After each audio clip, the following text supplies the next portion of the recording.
20日午前9時頃、栃木県下野市石橋の JR 宇都宮線石橋駅近くの踏切で、男性が大船発宇都宮行き普通電車、10両編成にはねられ、死亡した。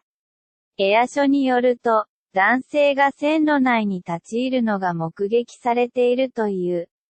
JR 東日本によると、この事故で宇都宮線は上下線で最大1時間程度の遅れなどの影響が出た。